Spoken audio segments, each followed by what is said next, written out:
प्राचीन काल की बात है। भारतवर्ष के एक भाग में महीध्वज नामक एक धर्मनिष्ठ और सत्यप्रिय राजा राज्य करता था। वह अत्यंत धर्मात्मा, प्रजावत्सल और न्यायप्रिय था। प्रजा उसकी प्रशंसा करते नहीं थकती थी। राजा ने अपने राज्य में धर्म का पालन किया, यज्ञ हवन करवाए और गरीबों की सेवा की, परंतु उसके छोटे भाई वज्रध्वज के मन में ईर्ष्या और द्वेष का अग्नि धकता रहता था। वह राजा के प्रभाव और ख्याति से जलता रहता था। वज्रध्वज क्रूर, अधर्मी और स्वार्थी प्रवृत्ति का व्यक्ति था। वह चाहता था कि किसी भी तरह महीध्वज मारा जाए ताकि वह स्वयं राजगद्दी पर बैठ। उसने वर्षों तक धैर्य रखा, लेकिन उसका क्रोध और लालच दिन प्रतिदिन बढ़ता गया। एक दिन उसने निर्णय लिया कि वह स्वयं ही अपने बड़े भाई की हत्या करेगा। एक अंधेरी रात को जब महीध्वज चुपके से अपने सैनिकों के साथ उसके कक्ष में घुसा और धोखे से उसकी हत्या कर दी। हत्या के पश्चात उसने राजा का शव एक घने पीपल के पेड़ के नीचे गाड़ दिया ताकि कोई उसे खोज न पाए।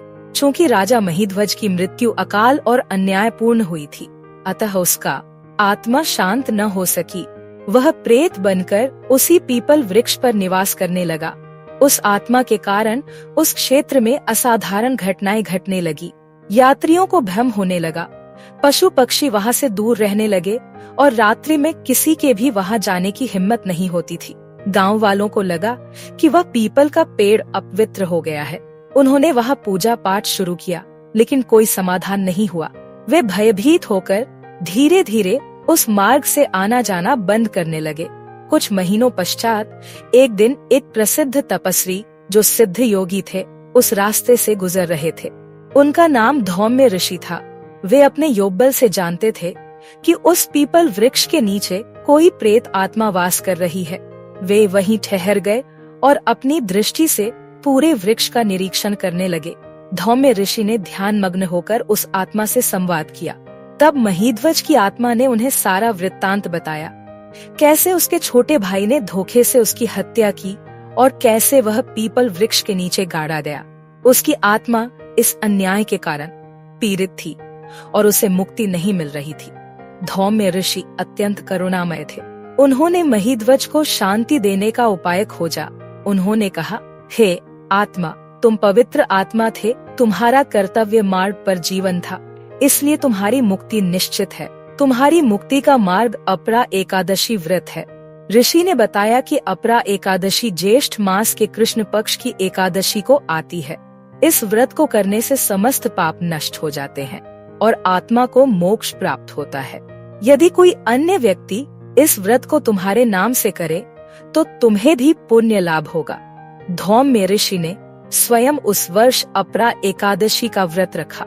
उन्होंने व्रत के नियमों का पालन करते हुए रात्रि जागरण किया, भगवान विष्णु की पूजा की और दूसरे दिन द्वादशी को व्रत का पारण किया। उन्होंने यह व्रत महीध्वज की आत्मा की मुक्ति के लिए समर्पित किया। व्रत के प्रभाव से महीध्वज की आत्मा शांत हो गई। अपरा एकादशी के पुण्य के कारण उसे प्रेत योनि से मुक्ति मिली और विष्णु लोक की ओर प्रस्थान कर गया। जाते समय उसने ऋषि धौम्य को प्रणाम कर कहा, हे मुनिवर, आपने मेरे प्रेत जीवन से मुक्ति दिलाई, यह आपका महान उपकार है। उस दिन से पीपल वृक्ष की प्रेत बाधा समाप्त हो गई। गांव वाले वापस उस मार्ग से आने जाने लगे और उन्होंने उस स्थान पर एक विष्णु मंदिर बनवाया। अपरा एकादशी का महत्व धार्मिक ग्रंथों में वर्णन मिलता है कि अपरा एकादशी का व्रत रखने से न केवल वर्तमान जीवन के पापों का नाश होता है, बल्कि पूर्वजों की आत्मा को भी शांति मिलती है। इस एकादशी को करने वाले व्यक्ति को नरक, प्रेतयोनि, यमदंड आदि से भय नहीं रहता। शास्त्रों में कहा गया है, ज्येष्ठ कृष्णा एकादशी या अपरा एकादशी कहलाती है। जो व्यक्ति श्रद्धा और नियम पूर्वक इसका व्रत करता है, उसे गंगा स्नान, कुरुक्षेत्र में दान और सूर्य ग्रहण में पुण्य दान के बराबर फल प्राप्त होता है। अपरा एकादशी का व्रत सभी पापों से मुक्त कर देने वाला, प्रेत योनि से रक्षा करने वाला और मोक्ष प्रदान करने वाला है।